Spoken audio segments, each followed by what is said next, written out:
Olá, seja bem-vindo ao canal. Pessoal, eu quero, na verdade, aqui colocar um vídeo que vai deixar tudo claro, tudo esclarecido sobre os últimos acontecimentos em Angola.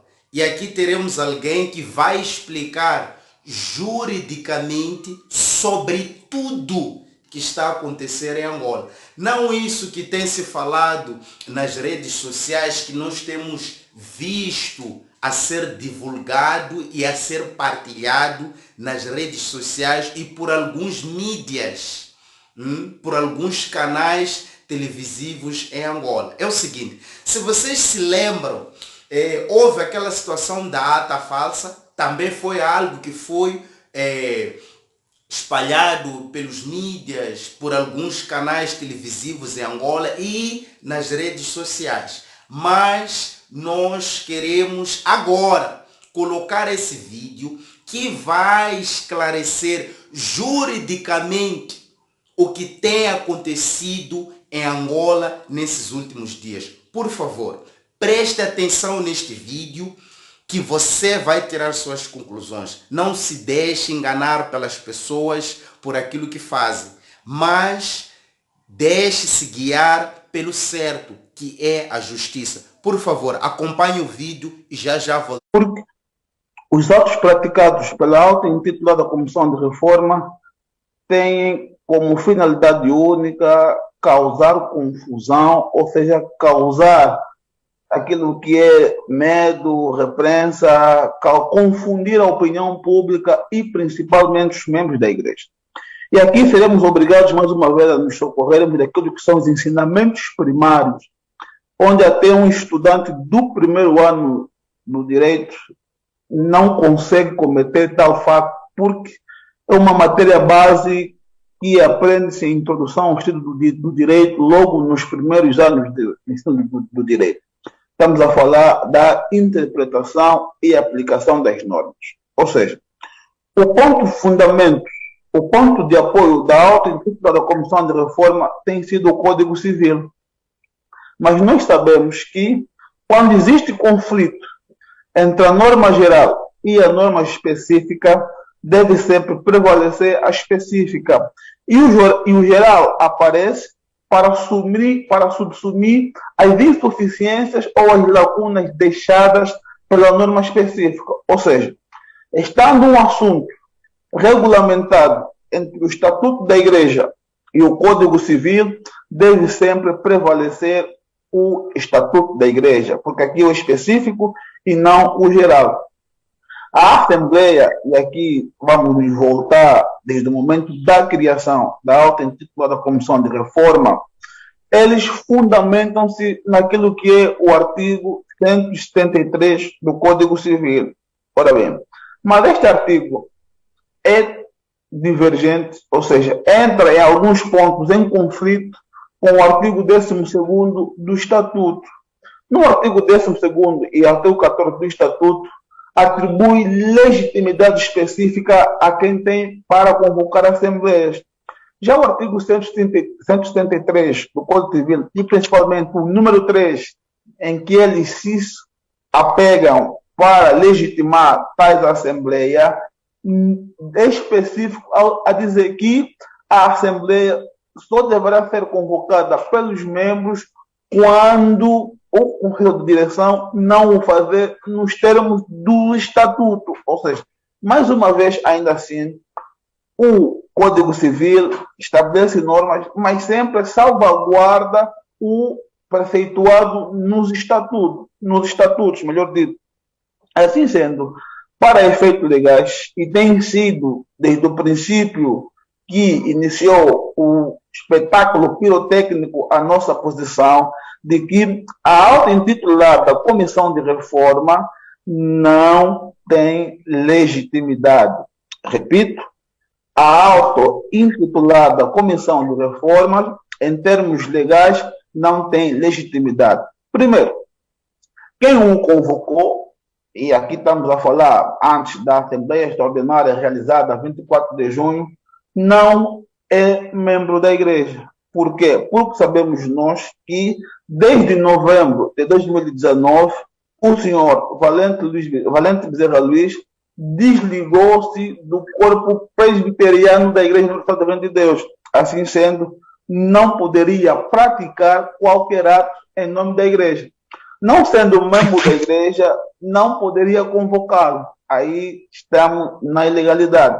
Se a Assembleia Extraordinária de 24 é ilegal, todos os atos subsequentes de lá para cá são ilegais. E mais, a Assembleia Extraordinária foi um meio, foi um subterfúgio que eles encontraram para legitimar os atos criminosos praticados desde o dia 22.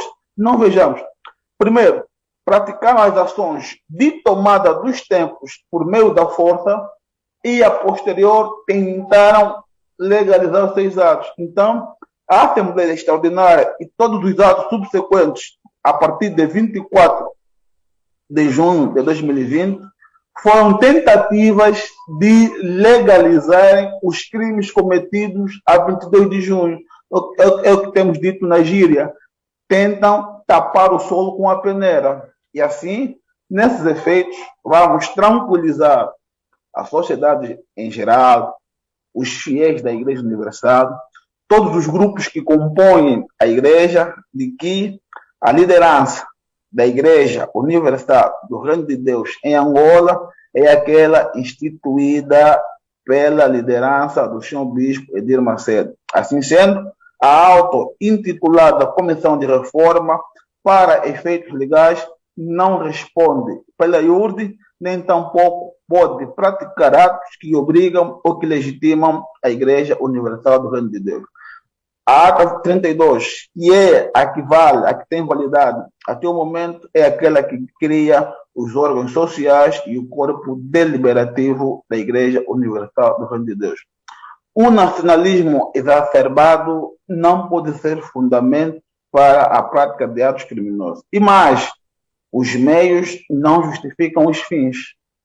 A Igreja Universal em Angola é, sim, de direito angolano, por ser constituída por normas que regem o ordenamento jurídico angolano. E mais, a atual liderança da Igreja é composta com base e no estrito cumprimento daquilo que são as normas angolanas. Ou seja, a auto-intitulada Comissão de Reforma não é mais angolana do que a liderança instituída legalmente.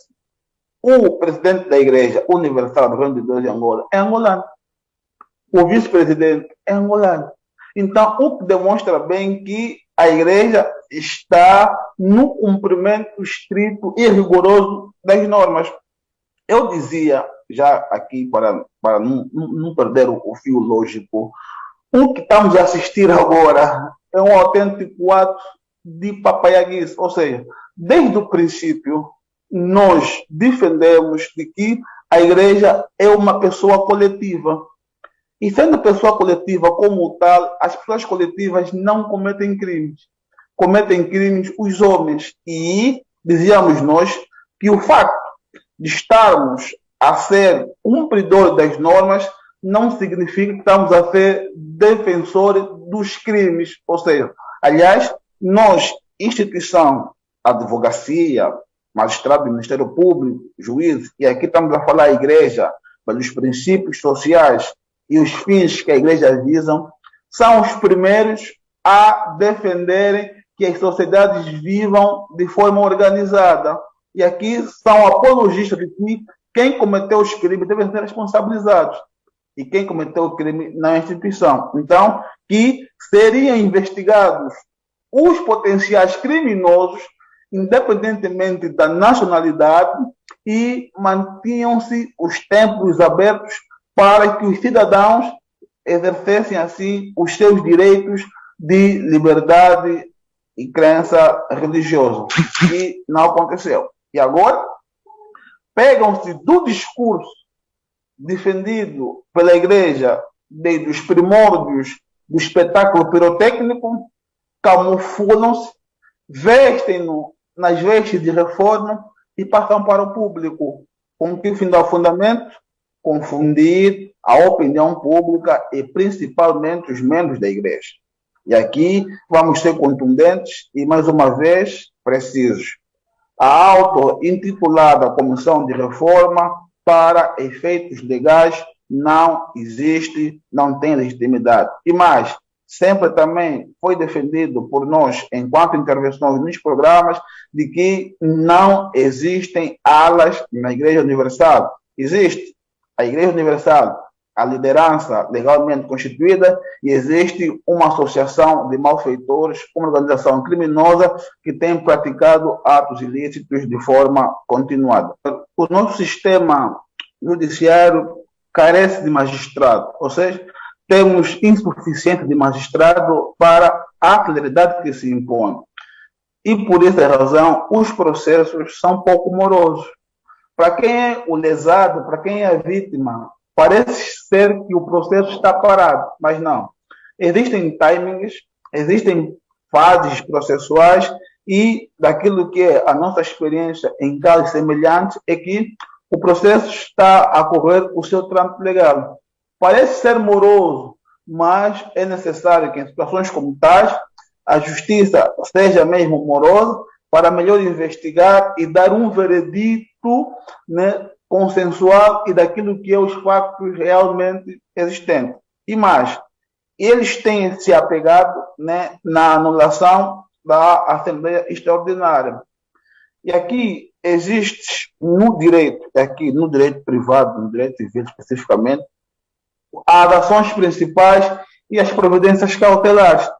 As providências cautelares nunca vão precisar da decisão da ação principal. Por quê? Porque, estando a decorrer uma ação principal e existindo por parte do autor um fundado receio de que, enquanto corre a ação principal, que é mais morosa, podem se defraudar, podem se fazer algumas ações que irão defraudar principalmente o patrimônio da autora, então interpõem-se providências cautelares. E as providências cautelares são mais céleres. Infelizmente, no nosso ordenamento jurídico, por termos escassez de magistrados, estamos a falar de insuficiência de juízes e procuradores, parece existir essa letargia dos órgãos da administração de justiça. Mas vamos crer que seja esta a causa que até o momento não temos uma decisão ou um pronunciamento dos órgãos competentes. Mas vamos continuar a acreditar na justiça angolana que, ao tempo oportuno, teremos então o pronunciamento dos órgãos da administração da justiça. Muito bem, conforme eu vos disse que não passava de um teatro orquestrado por estes miliantes da reforma. A igreja não perdeu nenhuma causa. Você pode acompanhar alguém que conhece as leis angolanas, alguém que é angolano, a explicar tudo sobre estes ocorridos. Agora, o que acontece no meio disso? Nós sabemos, e vocês que são fiéis daqui do canal, de certeza que se lembram, que houve a divulgação da ata falsa. Eles publicaram a ata, a dizerem que era verdadeira, mas ficou provado que não era. Agora, de novo, eles trazem essas brincadeiras de pouca vergonha, em que dizem que a igreja perdeu a causa, espalham pelas redes sociais e usam alguns canais televisivos para deixarem as pessoas duvidosas da justiça angolana. Estilo, a igreja foi entregue aos rebeldes, mas a verdade está aí. A igreja não perdeu nada para eles. Ao contrário, se formos a olhar e observarmos o que foi falado aqui nesse esclarecimento, quem cometeu crimes desde o início são eles. E quem deveria estar detido, julgado e condenado são eles, porque está claro. Agora, me espanta esse grupo todo que sai em grosso nas redes sociais a tentar convencer as pessoas que eles ganharam a causa. Qual é a causa que foi ganha? Isto não passa de mais uma palhaçada orquestrada por esses indivíduos. Não se deixem levar pelas pessoas que elas não falam a verdade. Eu acho que pessoas íntegras, idôneas, inteligentes, sábias, superdotadas, já perceberam há muito tempo com quem elas estão a lidar. Porque não se trata de pessoas de boa conduta, trata-se de pessoas de má conduta que a todo custo querem ganhar a igreja. São tentativas que fracassam, são tentativas que eles tentam de todas as formas. Então, pessoal, não se deixe enganar, porque, segundo uma das denúncias, eles ligam para os membros, ligam para as pessoas e tentam fazer parecer isso diante das pessoas que eles ganharam a causa. Mas isso não é verdade. E outra coisa, se eles ganharam a causa, qual é a preocupação de ligar para os membros? Qual é a preocupação? Não vejo nenhuma preocupação da parte deles em ligar para os membros. Se eles ganharam a causa, estão com medo de quê? Estão a querer convencer as pessoas de quê? Infelizmente, eles fazem isso como sempre. Enfim, pessoal, nós paramos por aqui. Eu queria neste momento convidar a si que está desse lado a tecer o seu comentário a respeito de tudo isso que você ouviu aqui no canal. E não se esquecer de deixar o seu gostei, não se esquecer de se inscrever no canal, você que não está inscrito, e partilhar esse canal. Para quê? Para que o YouTube ele disponibilize este canal para muitas pessoas que ainda não têm acesso a este canal. Pessoal, foi com imenso prazer que eu estive aqui com todos vocês. Um forte abraço a todos. Até o próximo vídeo. Fui!